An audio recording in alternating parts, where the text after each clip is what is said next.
Welcome to Inside Startup Investing, the only podcast where you can invest in every guest. On this episode, I will be speaking with William Smith, President and CEO of Infinity Fuel Cell and Hydrogen, currently raising on Dealmaker. Infinity Fuel Cell and Hydrogen is a deep technology company that has been developing hydrogen fuel cells for space and underwater applications to provide a clean and safe energy source that quite literally produces clean drinking water as its byproduct. Infinity Fuel Cell is one of Kingscrowd Capital's latest investments, and for good reason. Some of the highlights of this episode that I want you to listen to if you are interested in investing are: first, William Smith and his team have been developing this technology alongside U.S. government agencies such as NASA and the Department of Defense for over 10 years, and have cleared many of the hurdles necessary to be able to commercialize their business with these massive agencies. Second, while the Hindenburg still surely looms in the back of people's minds to this day, William will get into the safety of hydrogen technology and why it ultimately could be a powerful resource for helping to make our energy solutions for everyday things like our homes and cars far more environmentally friendly in the future. And last, this is a team that has both won tens of millions of dollars in grants and executed on these grants. After years of R&D improving their technology, William and his team are really starting to commercialize their fuel cell business. They recently flew a mission to space with Blue Origin, and there is much more to come in the months and years ahead. This is a really interesting deal and one we are excited to back via Kingscrowd Capital. So with that, let's get on to the show and welcome William. So William, for those who don't know you, would you mind giving us a little bit of background on kind of your kind of long and illustrious career? Long. Sure. Of course, our company involves fuel cells and electrolyzers, and first got involved in this technology when I was at Hamilton Standard Division of United Technologies. Now it's a division of what's called Raytheon Technologies. But there we were involved in developing electrolyzers and fuel cells primarily for space and military use, especially for generation of oxygen aboard nuclear submarines for life support. So that's where myself and a number of colleagues got exposed to the technology at first. And then in 1996, several of us decided to try our hand at doing this commercially. So we left Hamilton Standard in 1996, and I co-founded a company called Proton Energy Systems at that time. And the goal of that company was to develop and sell commercial hydrogen generators, commercial electrolyzers. And we did that. We got venture funding in 1996. We took it public on the NASDAQ in 2000. And we had a very successful raise. Altogether, we raised about $200 million in that process. And this was quite a while ago. As that company was taking a little bit different direction, and I wanted to continue to explore space, aerospace type missions, as well as commercial applications, I left in 2002 and started this company, Infinity Fuel Cell and Hydrogen, and we've been working in those areas ever since. We have received over $50 million worth of funding from various government agencies and now commercial customers as well. And our patented fuel cell and electrolyzer technologies are starting to become production items and starting to be used in various different fields. For those who don't really know what, fuel cells are, can you kind of give us a definition and break it down? Fuel cells are basically another way of generating electricity. Instead of using a fuel and then burning it in a combustion engine and then turning a shaft to spin a generator, fuel cells do it directly electrochemically. So you combine, in the type of technology we practice, we combine hydrogen and oxygen either from the air or pure oxygen, and pass it through a membrane called a proton exchange membrane. And that's a solid polymer material that really is kind of amazing the way it works. It works a lot like battery acid in a car, like sulfuric acid would, but it's a fixed device. It's a solid device that allows the reaction to proceed without any contamination of any kind. So you bring together the hydrogen and the oxygen, and you generate electricity, and then byproduct water and byproduct heat. And so you do it very quietly, very cleanly, and very simply. And the byproduct is pure water. That's the waste product. Now, in the markets that we've been working in, especially for space and underwater, that byproduct becomes water that you can drink, and it doesn't contaminate the environment at all. So it's a very clean, quiet way, an efficient way to generate electricity from hydrogen. And you can generate the hydrogen from water electrolysis. And what we've done in our green hydrogen systems, in fact, some of those we made for the military, we would take sunlight, make electricity with photovoltaics, and then use that electricity to decompose water, good old H2O, into hydrogen and oxygen. Then we'd have that available for use as fuel. And when we combine them, like I just said in the fuel cell reaction, we get our water again. So you have a closed loop where you can keep reusing the same water over and over and over again, and generating clean, quiet, efficient electricity in the process. My general understanding of hydrogen, and one of the reasons perhaps why we haven't seen more adoption and utilization of it, is it could be quite combustible. Can you talk to us about the safety measures and how you've been able to manage this to make it something that is very safe and doesn't have those issues? Right. It is very safe. I mean, of course, everybody remembers the Hindenburg, no matter how much we try to ignore it. It's, that image is there in the culture. But hydrogen is a fuel. And just like any fuel, you need to manage it properly. And you need to stop it from combining with an oxidizer like oxygen in the air. It's been used industrially for 100 years or more. And there's a whole well-developed set of rules and standards for using hydrogen either in industrial settings or now into consumer settings as well. There's been literally billions of dollars invested by the US government and private companies making hydrogen safe to use in transportation. So you see almost all of the major automakers have some type of a hydrogen automobile program going. Hydrogen is becoming used in other transportation applications, especially for heavy trucking and rail and marine uses as well. So there's a well-developed safety regime and codes and standards regime around hydrogen, so it can be employed very safely.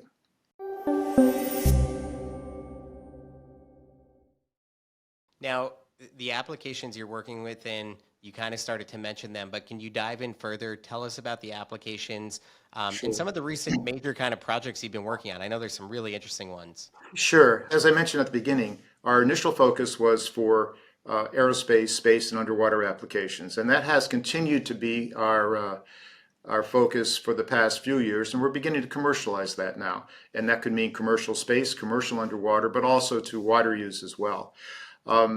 Specifically in the area of space, we've been funded by NASA since 2005, 2006, developing fuel cells that could be used aboard next generation space vehicles or for powering systems on the moon or other planetary bodies.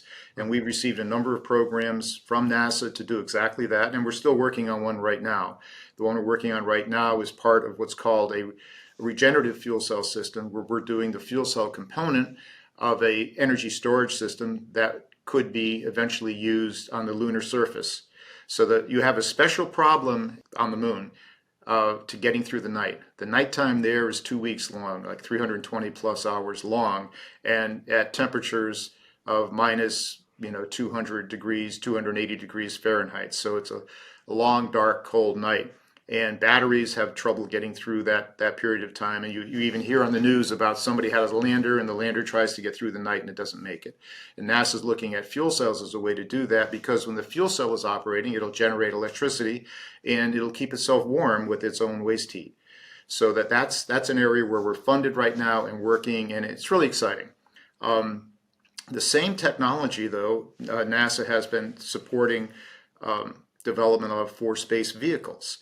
And we had a program under the Space Technology Mission Director at STMD for NASA to start to productionize that technology. So we were funded under that program to demonstrate our fuel cells in actual suborbital spaceflight. And we did that on 2 different flights of the Blue Origin New Shepard launch vehicle. And the most recent one was in December of last year, where we successfully launched it aboard the vehicle, and it worked perfectly. It started itself, it ran perfectly while in flight, and the data that we recovered after it came back showed that everything worked just the way it was supposed to. So that allowed us to move up the scale of what NASA calls their technology readiness level, or TRL level, up to TRL 7 for that technology.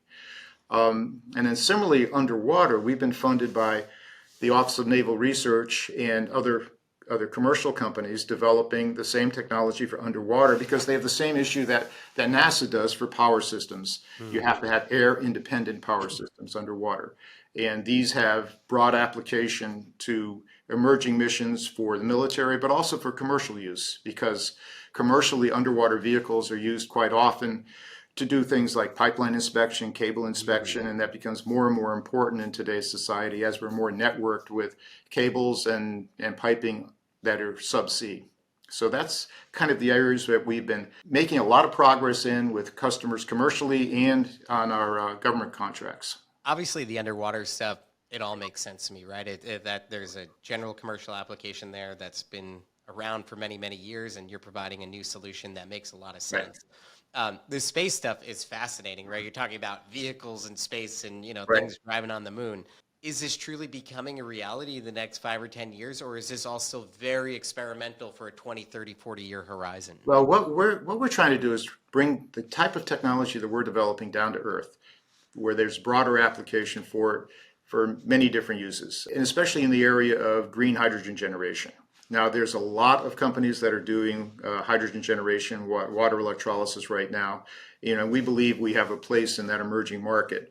One of the things that we've been able to achieve is direct generation of hydrogen at pressure at 2,000, 3,000 psi, which can be very important to some of the processes that are hydrogen is anticipated to be used for.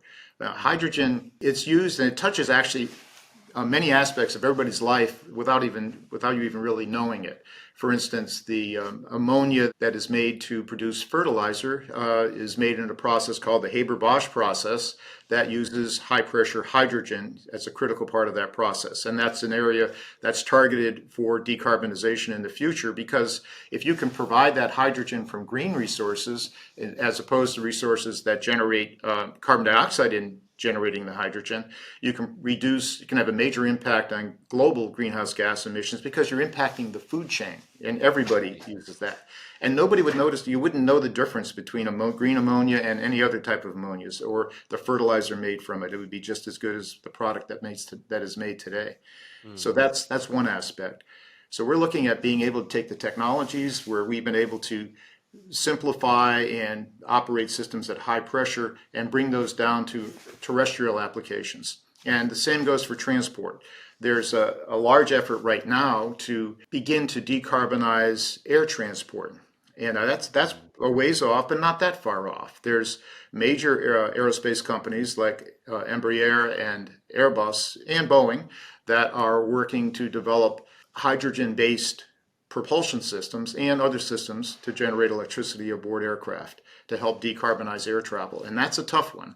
But fortunately for us, we come from that world. We understand it, and we are what's called an AS9100 certified company, so that we have the qualifications necessary to serve those aerospace markets right now. And that is an area of quite a bit of interest. But there's a lot going on globally right now to use hydrogen to help decarbonize the future and reduce global warming in the future. When you think about terrestrial applications down here on the ground, what are some of the near-term would it mostly be industrial applications? Is this something we would see in our vehicles in the next 10, 15 years, or is this really more industrial level? It's across the board, really across the board. I'd say on some of the aspects that people will see initially, it'll be hydrogen for use aboard trucking. In fact, one of the large engine manufacturers, Cummins, bought a fuel cell company exactly to do that, so that they can start to bring fuel cell powered power systems to trucking as well as their diesel power systems.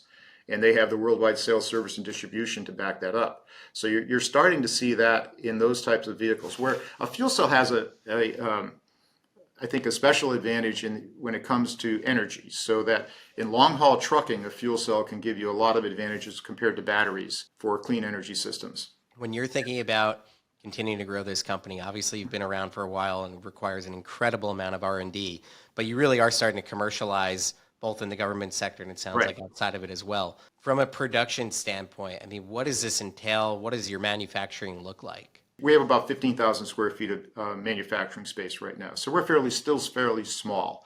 And what we're looking to do through the funds that we're raising through the existing process and beyond, is to transition what is technology and prototypes to production items, and to grow our production facilities to do that as well. And there's a good basis for doing it right where we are here in Connecticut. There's a tremendous amount of talent around here that can help us do that. And so as we grow, we've been able to access that talent pool, but we'll be expanding facilities to meet the requirements of these larger markets. And then further in the future, I can imagine that to do this and bring it globally, there'll be expansion abroad as well. I would love to understand, and for folks to understand more about, you've gone through and gotten some very large grants, and I know that that is not a small undertaking. What does the process look like to kind of receive these grants? And is this the type of thing that continues to step up as you just prove time and time again that you can actually execute on what you say you'll do? As I said, a number of us came out of United Technologies, and there, of course, we were part of an organization that includes companies like Pratt & Whitney, and a lot of our contracting efforts were with government contracts, so that many of us were well experienced in managing the process of developing proposals, developing the bid process, how to understand government requirements, how to bid on those, and then how to perform on those. We are in the process of the past years, we have become Defense Contract Audit Agency certified. So we're DCAA compliant on our economics. We're Defense Contract Management Agency certified, so that we can meet the requirements of all of these government contracts, whether they're for the Defense Department or for any other government agency. So it does take some background and understanding how to do all of that and be able to perform, but we are able to do that.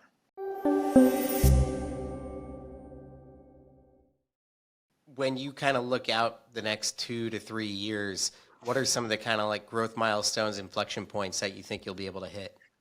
I think we'll be able to hit the introduction of commercial products for our space and underwater efforts. In fact, because we're in the middle of doing that right now.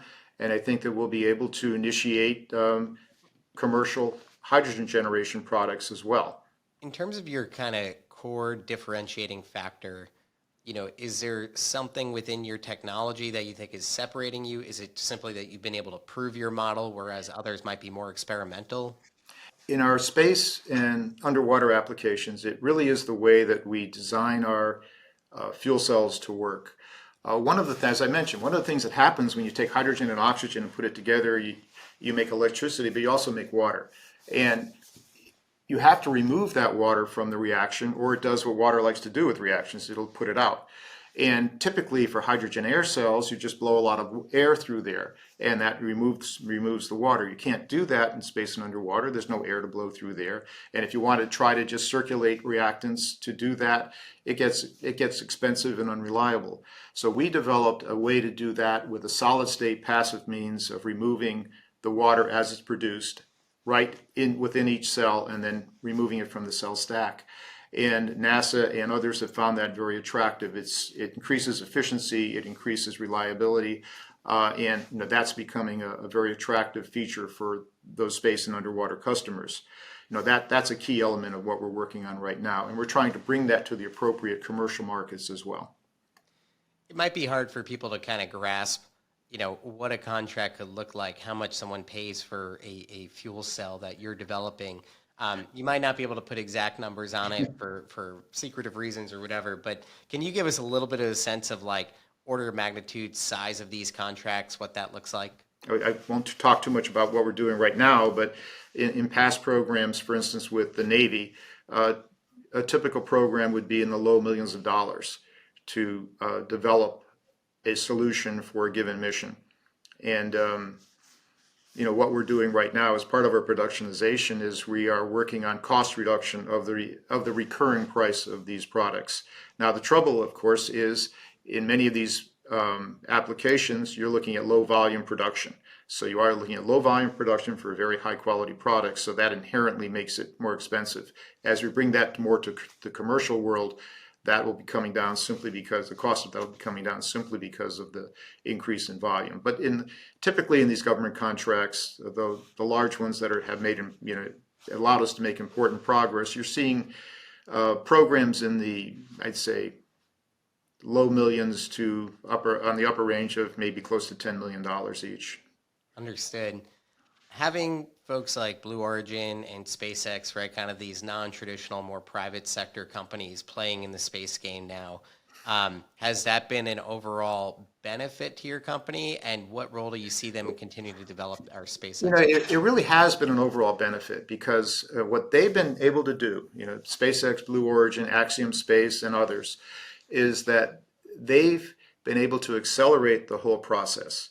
Like it or not, our government can move slowly. NASA can move slowly. If you look at the original dates, say for the NASA Space Launch System initial launch, those dates, they slipped a lot. And it can be difficult because you're battling with Congress every year. What these commercial space companies have been able to do is kind of harness the energy, harness the enthusiasm in the private markets to create the resources to actually get things done.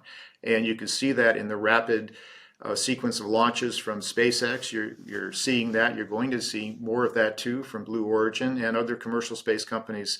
You have the recent commercial landing on the moon.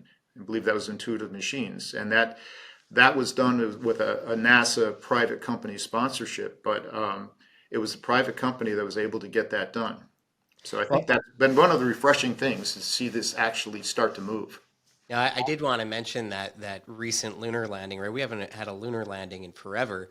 So when you're thinking, 5 to 10 years out, do you think we'll be in actuality truly seeing more activity on the moon, having more vehicles and things actually land and start doing things on the moon? I think so. You're seeing the birth, I think, of a new space race. And it's happening commercially, with the high visibility companies that we all see. It's happening internationally again.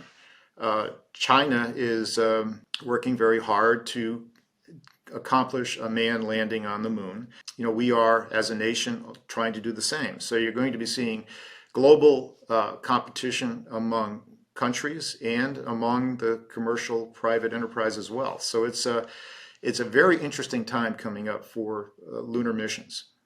Well, it certainly seems like an expansionary category for you to continue to grow into a new market opportunity. I think another thing that investors sometimes can struggle with a company like yourself, right? A deep tech, heavy R&D investment, long periods of time to develop. They go, well, wait a second, you've been around for 15 years. I don't want to have to wait 15 or 20 years for an exit. So you're now entering that commercial stage, which I think is a very different place. Talk to us about the life cycle of your business and kind of where you think you're at. As I mentioned, we're transitioning these technologies from R&D to prototypes, and then from prototypes to early production. And we're right at that stage right now. And as we do that transition, those products that we develop, they become extremely, extremely valuable and attractive for future investment, and then for eventual exit of some sort. But once that and we're at that stage right now where we're introducing those products, and those products, when they create their own income stream, will become very valuable. And in the markets that we are focused on for these space, aerospace, underwater initially, they've a lot kind of the higher margins that are inherent in that market have allowed us to be somewhat more profitable. Not profitable every year, but enough to be able to sustain ourselves over the past period of time. And I think that'll continue in those markets. It's tough in some of these pure commercial markets where hydrogen or fuel cells are becoming commodities to maintain your margins. But I think in these specialized applications where people need suppliers that are AS9100 qualified, for instance, that gives you more possibility of creating commercially profitable margins.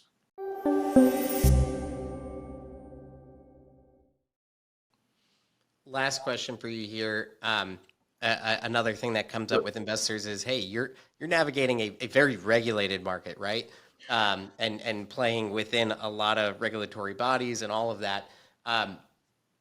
What is the hindrance there that can slow you down, and what is potentially the upside of playing in such a regulated market? Does that almost create a moat opportunity? I believe it does. As I mentioned, because it is an area where there is more regulation required, there's more certification, there's more quality required. if you have those skills and if you have those systems in place, that becomes a competitive advantage in itself, because not just anybody else can quickly get those certification. It can take years to get those in place. And we understand those requirements, and we understand those quality requirements. And I think that becomes an advantage to us when that happens. Well, William, thank you so much for your time and insights today. I genuinely appreciate that. And for those who are interested, you could go and check out their raise. If you liked what you heard on the show today, you can check out our research on an infinity fuel cell at Kingscrowd and invest at invest.infinityfuel.com until August 31st, starting at $818. And please like, subscribe, and share our podcast wherever you listen to podcasts so more listeners like you can find us.